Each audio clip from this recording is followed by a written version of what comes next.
Okay. Right, Shalom. First, I'd like to give all praises unto Yahweh Shem Yahushai, and double honors unto the apostles and elders at Great Millstone, and honors to you brothers out there in the highways and the byways teaching this word in all sincerity and in truth.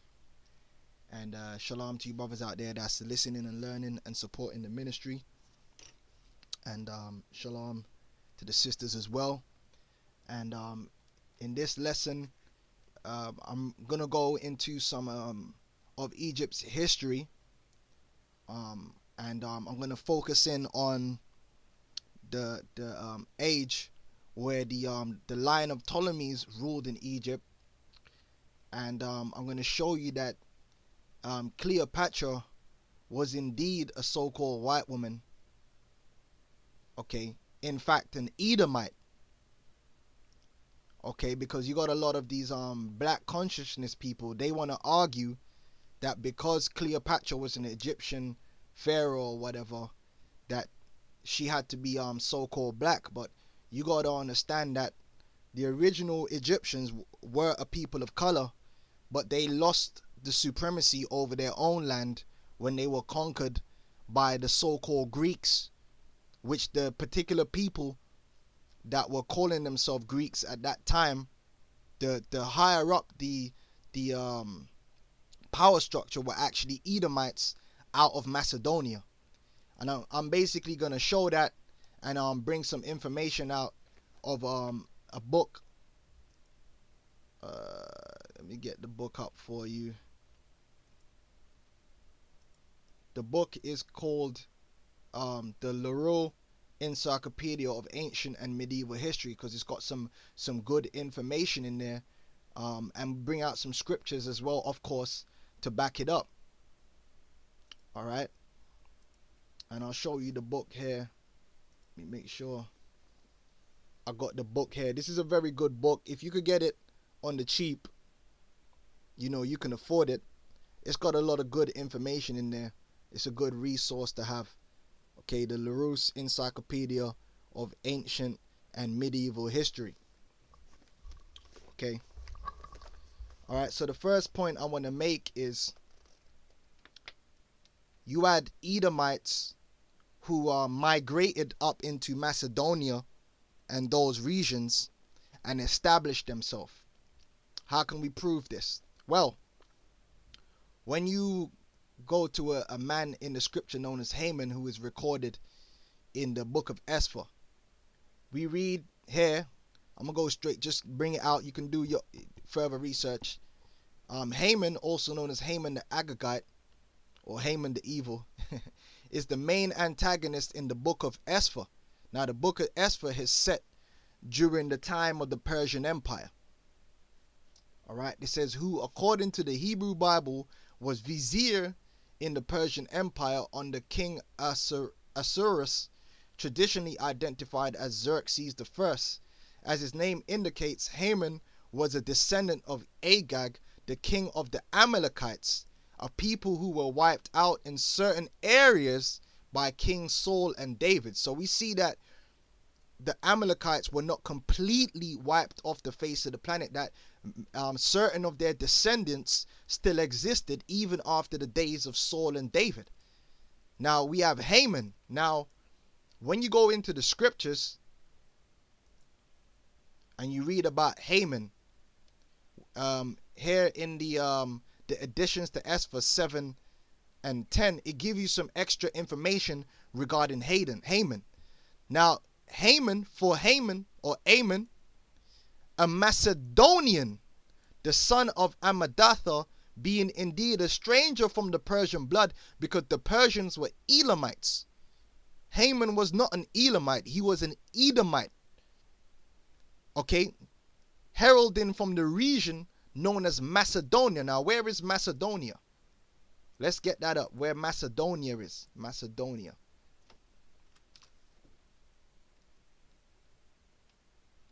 That's modern day.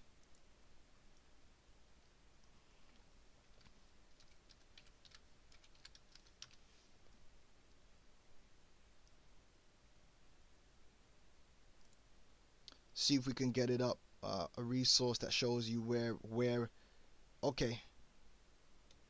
So here we have Macedon, and you can see here where it is. Macedon. You got Thrace up here. All right. Then you got Greece or Yawan down here. All right. Now let's get Edom, because he was an Edomite, right? Where was Edom?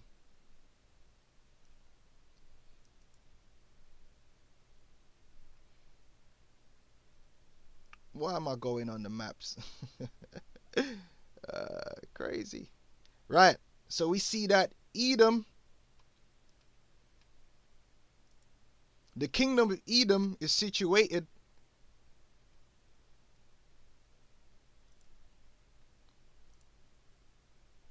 to the south. Let me zoom in. To the south of the kingdom of Israel and Judah, down here near Saudi Arabia. Right.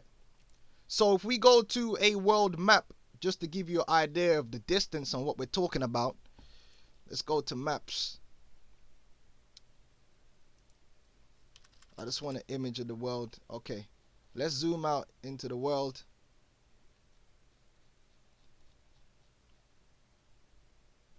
Right, okay. So if we have a look here, Edom would be this region here. Okay. This region, really, I think it's about here, somewhere here, around this region here. Macedonia would be in this region here.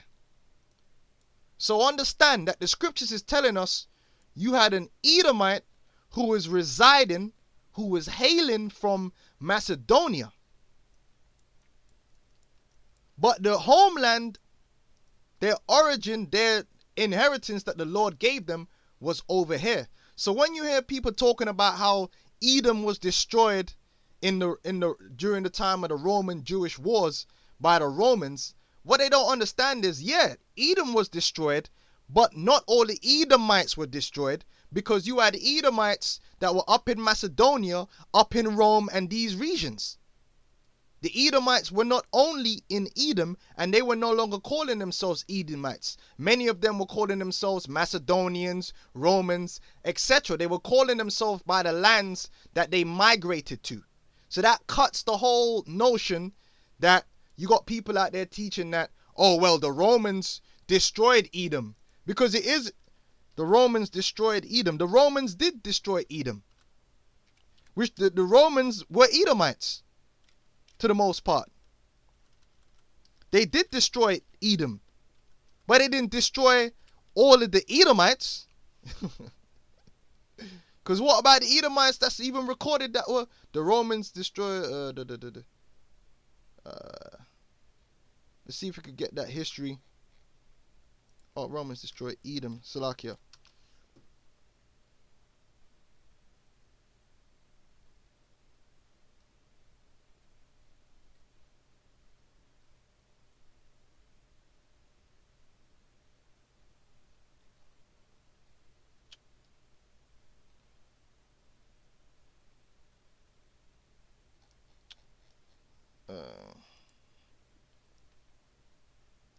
Trying to find the information. There is information going into it about how, because they try and bring it out about how the Romans destroyed the Edomites, but obviously it's getting filtered out through all this other information. That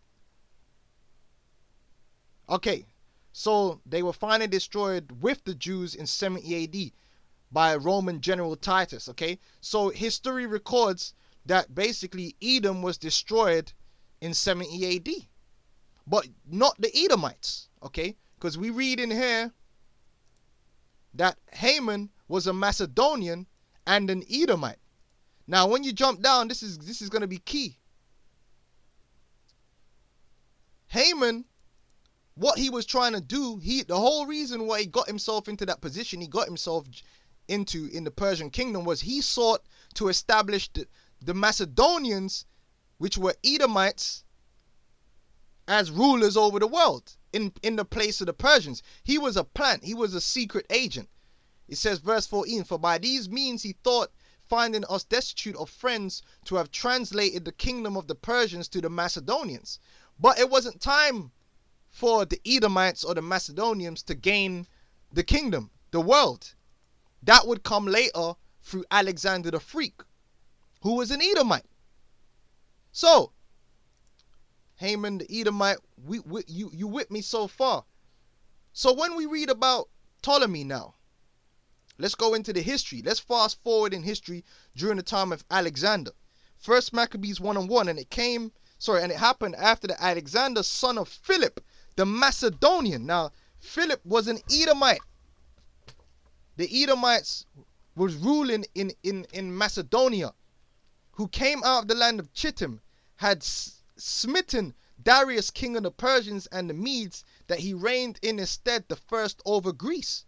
Edomite supremacy over Greece and therefore over the world, and made many wars and won many strongholds and slew the kings of the earth and went through the ends of the earth and took spoils of many nations, insomuch that the earth was quiet before him, whereupon he was exalted and his heart was lifted up, and he gathered a mighty strong host and ruled over countries and nations and kings who became tributaries unto him. And after these things he fell sick and perceived that he should die, wherefore he called his servants, such as were honorable and had been brought up with him from his youth, and parted his kingdom among them while he was yet alive. And these were Edomites. Now, did Alexander have Israelites and certain other peoples underneath him? Yes, he did. But these servants that he had were Edomites. So Alexander reigned 12 years and then died, and his servants bare rule everyone in his place. And after his death they all put crowns upon themselves. So did their sons after them. Many years and evils were multiplied in the earth. Now, what I'm going to read about, I'm going to get some excerpts from this book.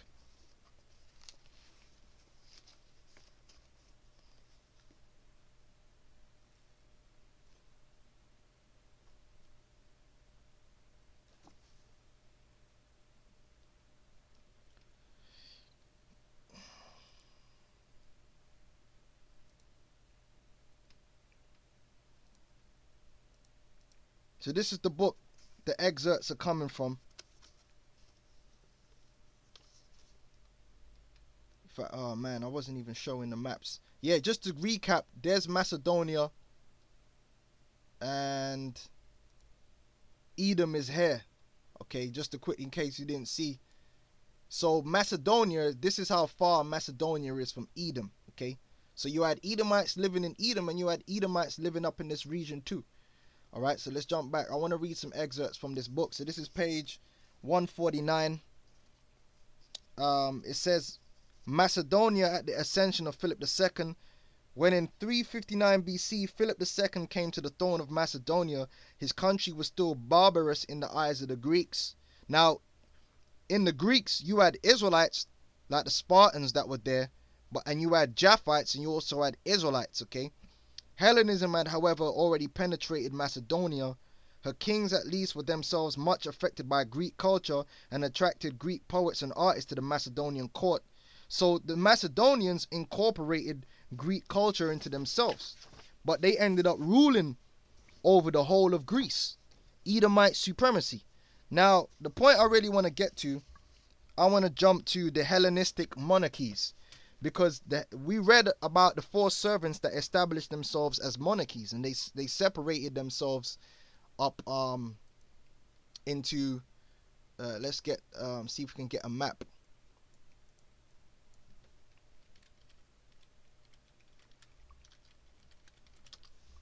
They divided the kingdoms between each other.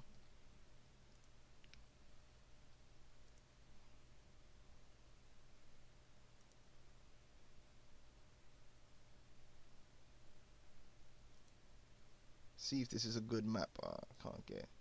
I want to get a good map to show you.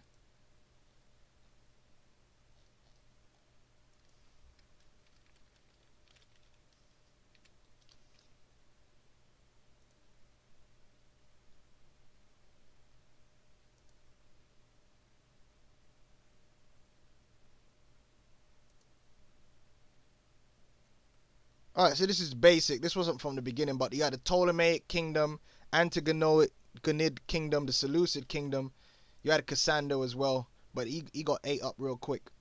But basically the kingdom was divided between his 4 generals. All right, here we go. That's a better one, okay? It was divided up between Cassander, Ptolemy, Seleucus, and Lysimachus, okay? So Ptolemy took Egypt, which is going to bring us to my point. All right, now I want to read from here. This says on page 163, under the struggles of Diadochi, it says, when Antigonus laid claim to the possessions of Eumenes, however, Seleucus made an alliance against him with Ptolemy, Cassander, and Lysimachus. In this way began a long struggle in which Antinogus attempted to restore Alexander's empire under his own leadership. Now let's jump down. I want to read this bit pertaining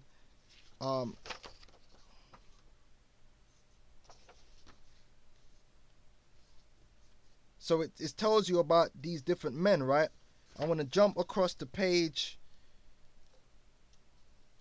Where were we? I want to jump across the page 165. Call them back. And it's under the section Ptolemaic Egypt, and this is going to be the point. All right, it says most of the let me get right, I'm gonna start from here. To the west, Cyrene maintained their independence but tended to gravitate into the Egyptian orbit. The power of the Ptolemies, however, was derived less from the territory they ruled than from their great riches. Following the example of the ancient pharaohs.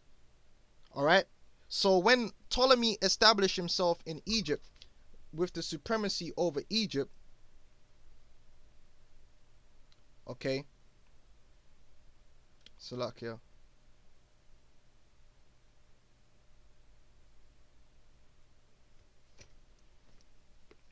Alright. Following the example of the ancient pharaohs, they considered themselves, got distracted there. Right, following the example of the ancient pharaohs, they considered themselves the sole proprietors of the entire country's wealth. So when Ptolemy took over Egypt, he incorporated into himself the same system of rule that the true Egyptians had before him, which goes back to the time of Joseph. Because when you read the book of Genesis, what was it, the 47th chapter, which I just went into in a previous video, you can read the Genesis 47 for yourself. I think you start from the 13th verse on down.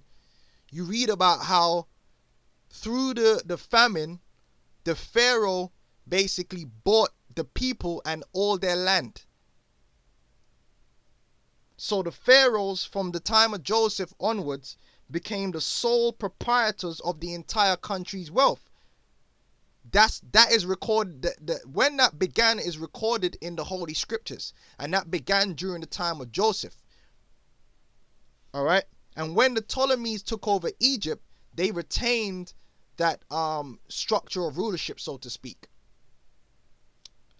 It says, and they organized exploitation with a rigor unknown until their day. Most of the land was leased to native farmers at a rent which in normal times was supportable. In times of drought, however, such tenants were obliged to borrow from the royal treasury, fell into debt, and were unable to free themselves. And that sounds like America. That sounds like America, a system of debt. Now, the Israelite system wasn't a system of debt. It was a system of land ownership, and a system that included a year of release so the people wouldn't be oppressed through debt. In addition, forced labor was required for the upkeep of the dikes and roads and for the cultivation of poor lands which the state had not been able to lease. The remaining land of the kingdom was granted either to the personages of importance or to clerics, military colonists who furnished a regular and abundant supply of recruits for the armed forces. Industry was no longer independent, the more profitable industries had been turned into monopolies, while private workshops had only one supplier and one customer, the king. All right, and there's more information, but the point I wanted to bring out was the scriptures back up. When you go read Genesis 47 on down, it tells you how this system was incorporated into Egyptian culture, and then it tells you in this book how the Ptolemies, which you could read about that in the book of Maccabees, you go down, Maccabees 1 and 18, it says, and made war against Ptolemy, king of Egypt, but Ptolemy was afraid of him and fled, and many were wounded. So when you read through the whole book of Maccabees, it details about how Ptolemy was the king of Egypt. And you had the Ptolemaic line, which was ruling in Egypt. Okay? This is all biblical history, and it's also found in secular history. Now, the point I'm going to make is Cleopatra, I'm going to end on this point. Cleopatra was not a true Egyptian. She was not from the children of Mizraim, but she was actually an Edomite, because she had Macedonian and therefore Edomite ancestry. Now, this is Cleopatra, the V11, the seventh Cleopatra. Okay, known to history simply as Cleopatra, was the last active ruler of the Ptolemaic Egypt, and she was a freak. She was freaking off. She was doing whatever it took, because at that time Egypt was basically a vassal to the Roman state, which the leadership of Rome, the power structure of Rome at that particular time were Edomites, and she basically had to freak off with them Edomites. You had Mark Antony and all them guys to try and get some kind of position for Egypt, because Egypt was basically turned into a vassal state, man, a bread basket for Rome. They just grew grain. You know, the Lord done a number on Egypt, man. Whew. Okay, but they were nothing. You see here the lines of the Ptolemaic dynasty. We can get it up here, and it'll show you how a lineage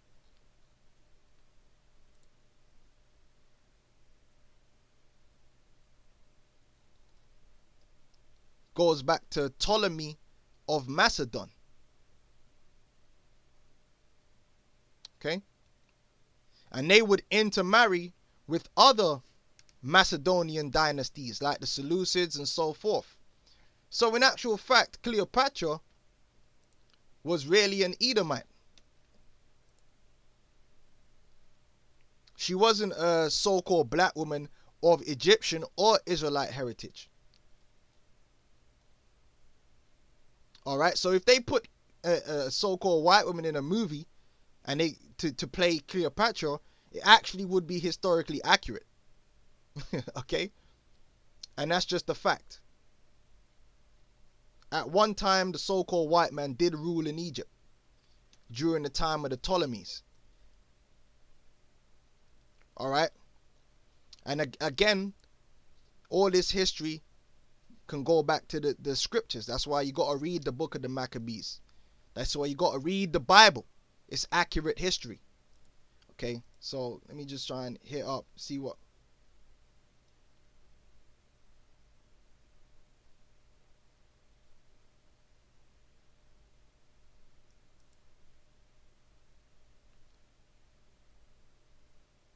Yep, Maccabees. Yeah, Salakia, I didn't know, but I brought the map out in the end. But hey, brothers can go and look up that information easily. All you got to do is type in Macedonia and type in Edom, and you see the difference. Salakia, I wasn't really paying attention, but you know, it come out. According to Jewish historians, the Roman Empire came to be identified with Esau in Edom. In medieval rabbinic writing, Edom is used to refer to the Byzantine Empire. According to Jewish historians, Romulus, the founder of Rome, was from the line of Esau. Yeah, he could have been. This info is on 12tribeshistory.com. Okay, right. So anyway, that's the point on that. You know, hopefully, you know, you go and do your own research, man. Look into the maps, look into the history, look into the Ptolemies, look into Alexander. And when you tie it all into the scriptures, again, you will find out that the Edomites were all up in Macedonia. They were all up in Greece. They gained supremacy, okay, and then they gained supremacy even in Egypt. And one of their scions, so to speak, was Cleopatra, okay, and she was a so-called white woman, an Edomite, okay. So, you know, with that, you know, I'm gonna say shalom.